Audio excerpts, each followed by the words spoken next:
ప్రతి కొండ మీకు అడ్డంగా ఉంది, దాన్ని పిండి చేస్తా. మీ ముందున్నటువంటి కొండలు, మీ ముందున్నటువంటి పర్వతాలు ఏవైతే మిమ్మల్ని అడ్డగిస్తూ ఉన్నాయో, మీ ఆధ్యాత్మిక జీవితాన్ని, మీ ఆశీర్వాదాలను అడ్డగిస్తూ ఉన్నాయో, I will break down.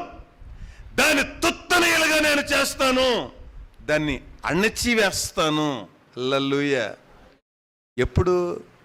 When my glory reveals, నా మహిమ బయలుదేరినప్పుడు, ప్రత్యక్షమైనప్పుడు మాత్రమే. ఎప్పుడైతే దాన్ని మీరు కోరుకుంటారు, నా ముందు నీ మహిమ నడవాలయ్యా, నా పనిలో నీ మహిమ ఉండాలయ్యా అని దేవుని మహిమను మనం ఎప్పుడైతే కోరుకుంటామో, దేవుని మహిమ ఎదుట లోయ ఎత్తుగా చేయబడుతుంది, ఎత్తైనటువంటిది సమముగా చేయబడుతుంది.